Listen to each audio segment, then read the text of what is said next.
Hey everybody, what's going on? Welcome back to another movie review.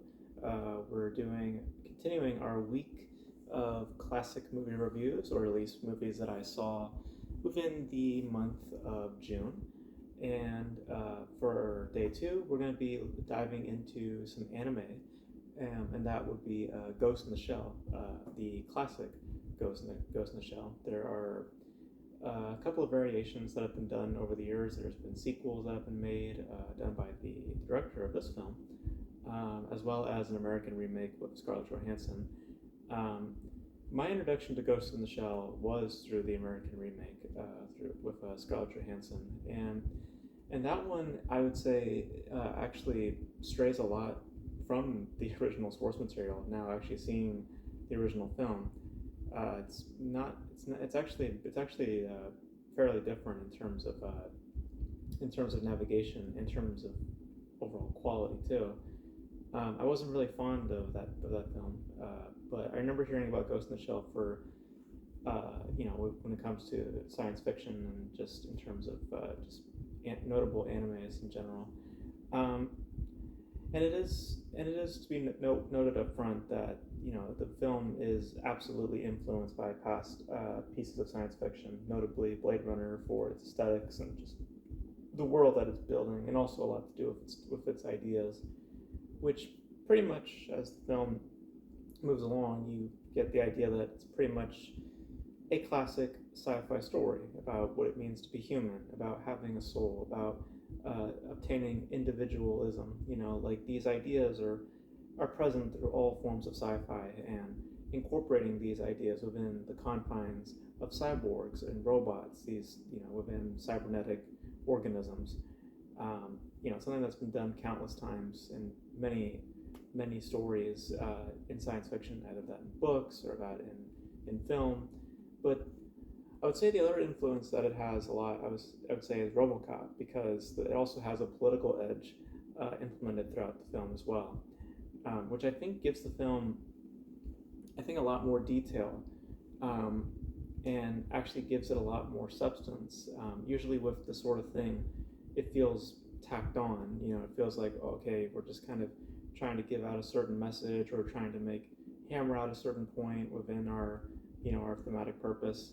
But in this instance, the political undertones actually enhance a lot of the meditative natures that are at the center of this film. Because ultimately, that's the best way to describe the film, is that it's very, very meditative, um, and ritualistic, I would say, is the other word for it, because the score especially like echoes those ideas, because as these this choirs and just where they choose to place that score, it very much signifies. It's supposed to signify to the audience that this is, again, a film very much so about about birthing, and about creation, what it means to have a soul, to where you get souls from. And this idea is sprinkled throughout the film, and it's progressively builds to this climax where it's just right up in your face. um, and the journey to that climax is just really investing and really absorbing. I will say that it does take a good chunk of its time explaining things rather than showing things. It's a very, like I said, it's a very detailed screenplay, but I feel that the utilization of said screenplay, I feel at times can like there are points where I feel that a visualization of events, I feel, would have been more attractive versus having to explain a lot of what's going on, with this person, that person, this person. And at some points you feel like you're kind of getting confused. It's like, okay, well, is this that person or that person,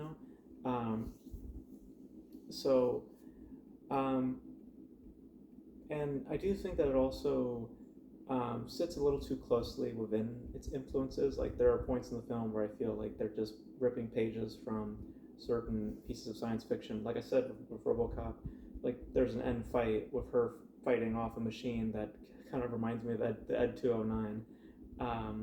And again, thematically, and tonally speaking, it reminds me a lot of Blade Runner. And so it doesn't, it's a film about individualism, but it also, is a film that relies a lot on its influences, and acting with as such,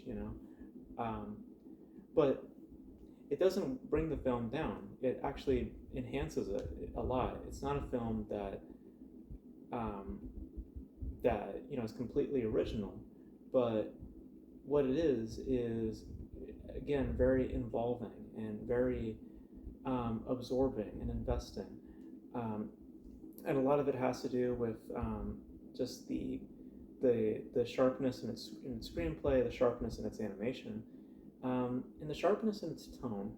It's a very very meditative and very calming kind of film. It's not a film about a splurge of like action or a bunch of crazy montages and stuff like that. It's a film that is purely about its study of its themes, and it's a film that is a classic, a classic way of what I believe to be science, how you tell science fiction. That this is ultimately what I want in science fiction. I don't want explosions and all this crazy stuff.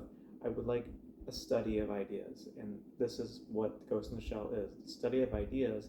Ideas, yes, that we have seen before, and it's ideas that are apparent in many pieces of science fiction, but the utilization of it and just the execution of it and how they use these ideas and ultimately just the real purpose of it, I felt it was earned, and I found myself involved in it. And I do wish that it was a little bit more original in terms of its approach, but it stuck the landing for me. I found myself really really engaged with it, and um, I could see why people put it on like the top tier list. I've only seen a select few animes, but um, um, I mean I still would put like films like Akira and Purple Blue, right? I think that's the name of the film, Purple Blue. I think it's a really great film about like exploitation. I'd still put other films above Ghost in the Shell, but it's still, as it is, it's still really well told and really engaging. I just wish that it just wasn't it wasn't so apparent that that it had such influences and that it had to talk at end at times, which was more show than tell. So, but still, a really really enjoyable film, and yeah, so that's gonna be my thoughts on Ghost in the Shell. I really enjoyed it. Um, so you guys, what are your thoughts on the original Ghost in the Shell? If you guys saw it, I'm curious about seeing the sequel. I don't know if the sequel is good or not. You guys, let me know your thoughts if I should check out the sequel or not, or if I should take a dip in any other material surrounding Ghost in the Shell. I'm curious to just see more of this world.